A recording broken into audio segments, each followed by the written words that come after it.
episode of my interview series, a series where we interview different people from different professions in order to inspire young people who might want to pursue those careers. Today, I am joined by Mark Pawsey, who is a Member of Parliament for the Rugby constituency and a member of the Conservative Party. So how are you today, Mark?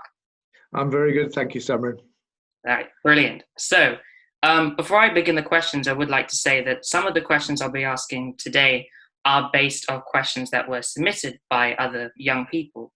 So young people are very interested to know about, what's going on in the local area. So I'll do my best to ask those questions. But first question, as we always start with these interviews, what did you want to be when you were younger? Was there always a general interest in politics, or was there ever a different goal? No, I had a general interest in politics through school, but when I was very young, I had an ambition to drive a truck, to be a truck driver, but and had the opportunity to do that as a birthday gift a little while ago. But when I was at school, I sat down with the career as a teacher, and we chatted about what I might want to do. And he suggested that I went and spent some time with a local estate agent. So I spent one of the half terms with the local estate agents, and I thought that would be an interesting role for me. And my A-levels were targeted at getting to do the appropriate course that would lead me onto that as a career. And I, in fact, went to Reading University and did land management at Reading with a view to going into the surveying profession. I'm afraid I didn't stay with the profession very long. I was there for about a year or so before then moving on to do something else. But so that's what I would have ended up doing. In terms of my interest in politics, I was involved in politics as a sixth former. I was a member of the Young Conservatives then, and then when I went on to university, I got involved in the local Conservative Association and involved in politics in the Students' Union. I remember going to an NUS conference many years ago when there weren't very many Conservatives there, and it wasn't a popular place to be as a Conservative, and I very much felt as though I was putting my head into the lion's den. But then once I left uni, I started building my career, and my time and effort went into my career.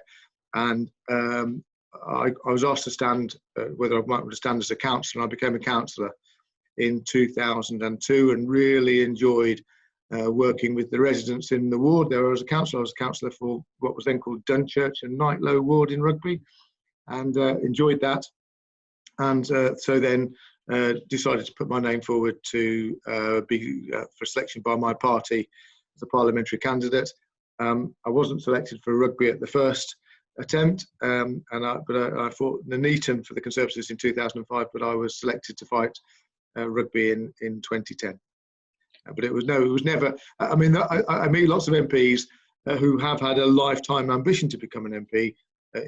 I didn't have a lifetime ambition to become an MP. It was an opportunity that presented itself later on in my career, and one that I thoroughly enjoy. It's great to be representing my hometown. There aren't many MPs who represent where they grew up. So, was there any particular sort of, thing that you felt that needed changing that made you thought, yes, you want to be a councillor and later stand as an MP? Was there any particular thing you wanted to address? Well, councillor was getting involved in my community. My children were at school in Dunchurch, and I live just outside of Dunchurch, which is why I got involved there as a councillor. I've always been a Conservative. I formed my political views studying economics, quite frankly, because I think that the private enterprise system is the one that's best able to generate income and generate wealth. The question then is how we make sure that everybody benefits from that growth. So I've always been a Conservative, and so when I ran my business, I recognised things that I thought the government should be doing to support businesses. I'm on the business committee in Parliament and stand up for making sure our businesses can grow and can be successful, because that's what provides the income, provides the money that enables government to do all the things that we want government to do in terms of education, our health service, providing defence and those kind of things. We said it in government a little while ago. In the present crisis, we haven't heard it perhaps quite as often, but that we do need the private sector to be active and generating wealth to create the funds that enable our public services to be delivered. And that's an issue for us as we deal with the current crisis, quite frankly. I think it's very interesting to hear how you formed your political views, because now there seems to be a trend where more and more young people are getting interested in politics. They are starting to look into, well, what are the different sort of, areas of the political compass, the different ideologies that we can fall into, and young people are starting to find out where they seem to lie in. So I think it's very useful that you shared how you actually thought yourself as a conservative. But going on to today, I think one of the most common questions that we've had is, with all this talk about obviously COVID-19, the biggest issue that we currently face, what will the exit strategy and recovery plan actually look like here in Rugby? Well, I suspect in Rugby it'll look pretty much the same as across the country as a whole. In fact, it's very interesting that on all sorts of indices, Rugby is not only in the middle of England geographically, we sit in the middle of indices in terms of the proportion of people employed in manufacturing, the average income, the standards of health here.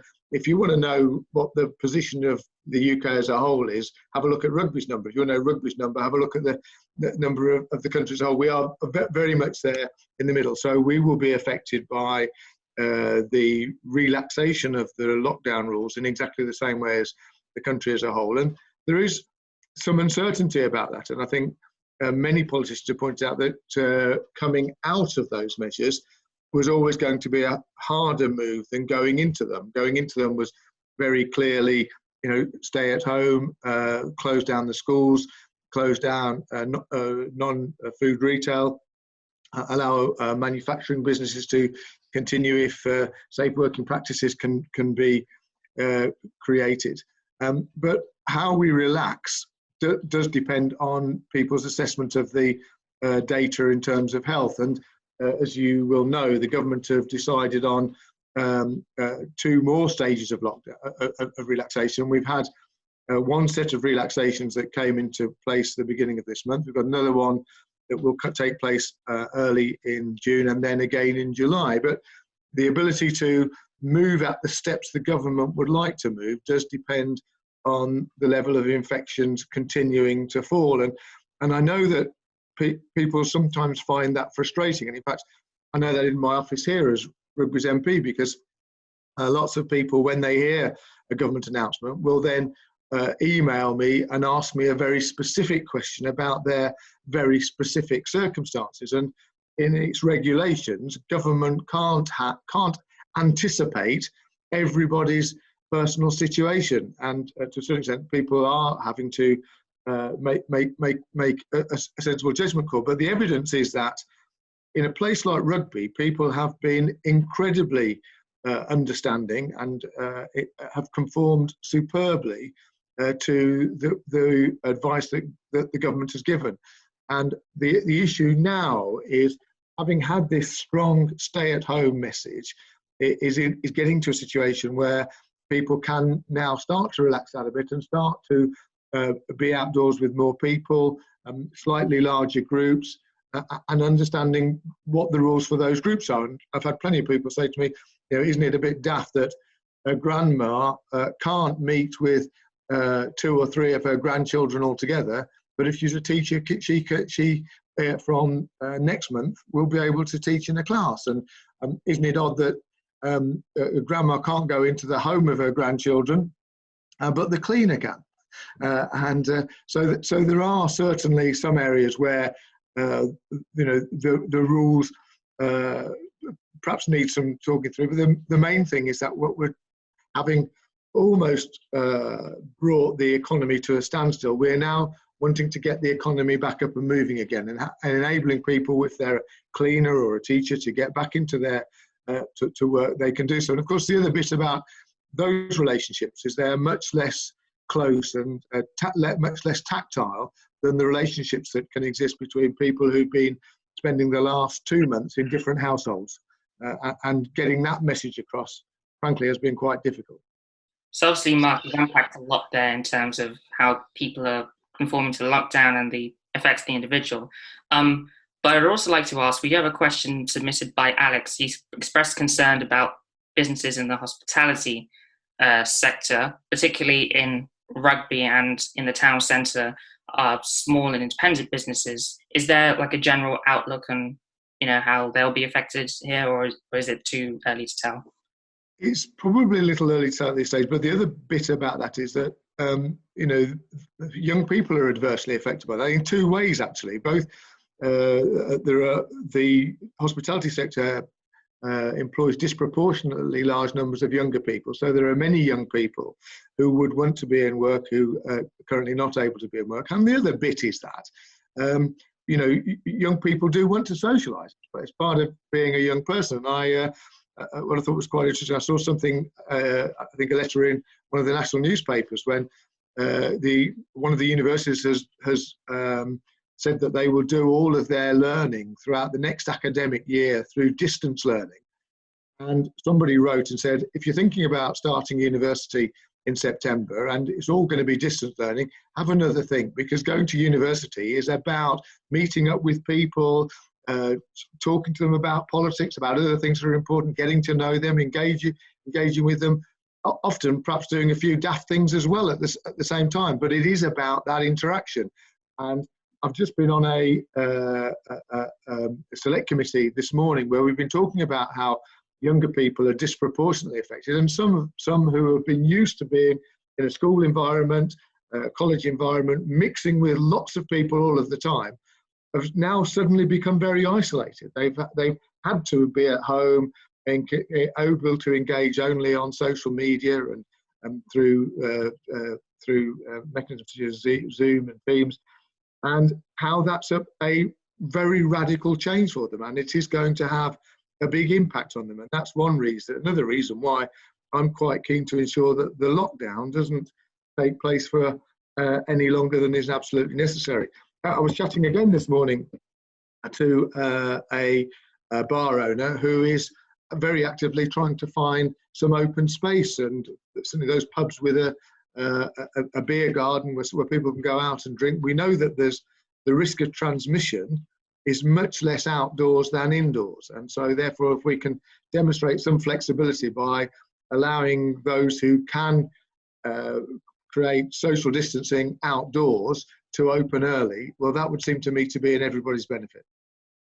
So Mark, you spoke a lot about how young people are disproportionately, involved in the hospitality sector, and of course young people involved in social settings now to isolate. I think this transitions nicely into the next question that was sent, is that in terms of youth services, now there have been reports that a lot of youth services are struggling in ways. So for example, because of the lockdown, they've had a shortage of staff, and of course just a general, they're struggling to find funds. So these youth services who do provide a lot of help to young people from disadvantaged backgrounds especially, do you know of any support that's there in place, maybe not just in Rugby but in general across the country? Well, I'm hoping that the very hard-working and excellent support services that exist in Rugby will continue. Places like the Rugby Club I knew do great work. I haven't engaged with them over the last few weeks, and so I don't know the extent to which they're open, but I'm pretty certain that they will be wanting to reinstate their services at the earliest opportunity. So I'm certainly aware of how important that is. And the other bit as well is that lockdown started in March. People only some people will go back into school, so there will be some who won't be in a formal setting between March and hopefully when schools return in September. So that's a long time in which people's habits and patterns will change. So I'm very conscious that there will be many people who will need some help, support and guidance over that pretty lengthy period of their lives. And just in terms of studying, you get out of good habits if you're away from studying for too long. So a big challenge will be getting people back into good habits. Right. So another issue that's been raised by young people, and we've had a question sent in by Evie. Of course, COVID-19, whilst it's currently the most pressing issue, especially in recent years, climate change has also been on the rise of an issue that's in concern for young people. And now we hear lots of figures being quoted saying that, you know, the lockdowns caused the largest ever annual fall in carbon emissions, or that we're now back to the same level of emissions in 2006. And as a result of that, we've had more people calling for what, in their words, called a green recovery, so that post-pandemic, we're able to live a more eco-friendly life. So in terms of the exit strategy and recovery plan, are there any sort of policies that are in there that will allow emissions to, you know, continue to fall or stay low even when the economy is back up and running? Well, there are policies that were in place before the current pandemic, and that's a move towards green growth. I mean, I spoke about my political philosophy being one to sort of grow the cake, to grow the amount of funds that are available for use in the country as a whole. And so that growth has had to be targeted towards green growth, as the government has brought in measures to deal with global warming. And a good example of that is what's happening in the automotive sector, for example, with the incentives that are moving to get people to move from cars powered by the internal combustion engine to electric vehicles. And in fact, we know that in the last month, I mean, the motor industry took a huge hit in April compared to the previous year. Sales were down massively, but the sales of electric vehicles, interestingly, stayed at pretty much the same level, while other sales were badly hit. Now, I don't want to prejudice the livelihoods of many of my constituents by saying, well, let's ditch the internal combustion engine straight away. We need to have a measured and a controlled way of moving away from the internal combustion engine, and the government's proposals are that no new cars should be put onto the market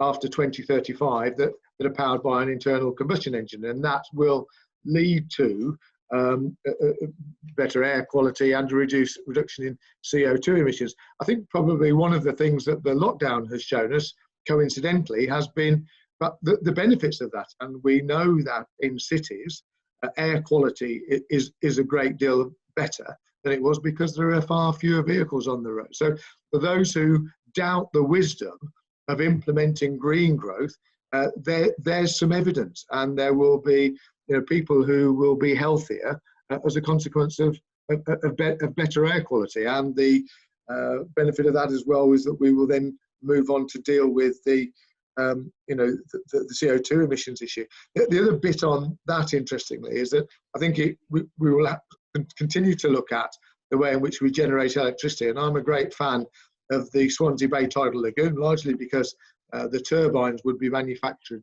here in Rugby. But it seems to me that if we want to get green growth and we want to generate energy efficiently, but we've got plenty of wind power, much of it now offshore, but the tide comes and goes twice every day. And it would seem to me that there is an energy source there to be harnessed. And if it assists in economic activity here in Rugby, then that would seem to me to be a double benefit for us here. Now, Mark, I think listening to you, it's been very interesting. And of course, not just from the answers you've given today, but from the times that we've spoken before, all these issues that you seem to have seem to be fairly knowledgeable about, and you have your foot in all of them. And I think for young people who are watching, who might also, be interested in all these different issues, or maybe one particular issue, and they might want to express their opinions or try to raise their voice, or maybe they want to pursue a political career of their own. So for young people who are in that situation, what advice would you give to them if they want to pursue that? Well, I'm often asked, what advice would I give to young people who might want to become an MP? And that's a slightly different question. If somebody wants to become an MP, then they would need to engage with one of the established political parties, because if you look at the makeup of the House of Commons, I don't think we have any independent MPs right now. For a period of time, there were a handful of people who'd been elected as independents. There were several there who had been elected as members of one party and then chosen to break their party affiliation and become independent. But most people will have an idea of where their ideas are and which party is closest to their philosophy. And my advice would be to engage with those parties, whether it's my party or any other party, is go along and attend some meetings. I'm sure other parties do the same as mine, which is that we hold a discussion group on a regular basis. We have a topic and and just chat things through. It's structured with some questions and answers. But for people who want to go down the established route, that's there. And the other great thing is that we live in a free country, and if somebody feels strongly about an issue, as I know you do, there are ways for individuals to make a statement. We have a tradition of free speech in this country, and so if somebody wants to stand outside the town hall, as I know you've done, Samren, with a poster and invite people to sign a petition or to engage or to collect a leaflet, we can do that. And so if there are particular issues that people feel strongly about and they want to engage in that kind of action, then they should do so. It's it's fantastic that we have the opportunity to do that. Not that many people are sufficiently courageous to do it. So I take my hat off to you for being prepared to stand on a corner and occasionally take some flack. I think we all have to stand up for the views that we've got and be prepared to defend them. And but the simpler route would be to engage with one of the parties. And I'm sure if people do want to get politically active, they will be assured of a welcome in each of the main parties here in Rugby. And the other great thing about Rugby is there's a lot of tolerance between the parties and a lot of engagement. A political discussion doesn't always have to be an argument. All right, I think that's actually brilliant, because I've also championed the idea of getting yourself out there and trying to engage and have a dialogue with people of all sorts of diverse views. And it's good that as you said, we can do that, and then that's how we move forward. And part of obviously this interview series is obviously engaging with different people from different careers to try and get that broad spectrum and trying to make that accessible to young people so that they can decide themselves the path that they take. And I hope that some people are inspired by what you're doing here to do exactly that. That would be great. All right, brilliant. So that's reached the end of the interview. Thank you very much for taking the time to come on. I'm sure it's been my pleasure. For a few young people would have been at least interested or taken interest in what you have to say today. So thanks, Samren, and thanks for organising it. Well done. Thank you. Okay, we'll be in touch again, I'm sure. Soon, I'm sure. All right. Okay, thanks.